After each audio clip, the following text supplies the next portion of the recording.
Some of my kids were only kids during the school time.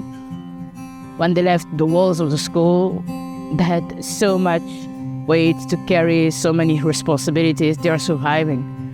And realizing all of that made me very humble, and made me feel differently about my own experience, because I used to think that if you really work hard for it, if you really want it, you can make it, the American dream.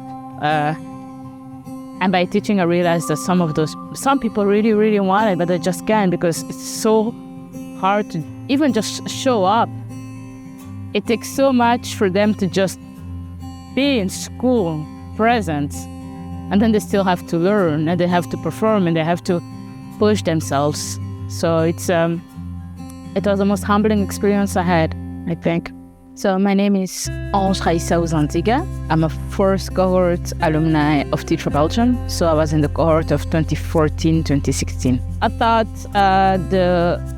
the fourth, fifth, and sixth year of secondary school. So it's the age 15, 18, but I also had students who were like 21, 22, or even 23.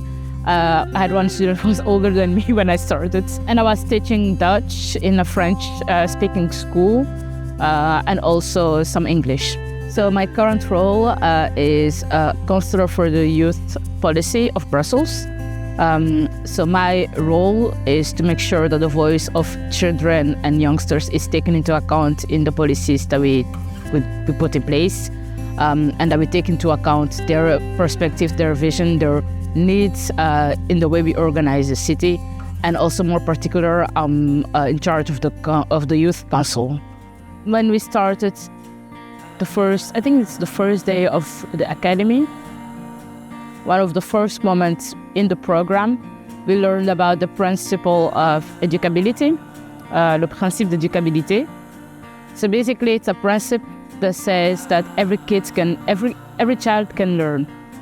And if they're not learning, it means we did not find the right way to teach them.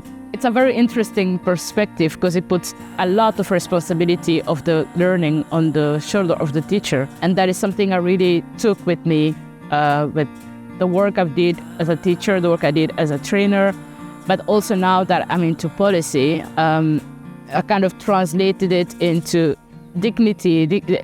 Every person should have a dignified life, should have dignity in their life. And if they don't have it, it means that we as policymakers failed in providing that, because that's basic. So I try to take those notions with me in the work that I do. I really wish all the kids to have a space they can call home.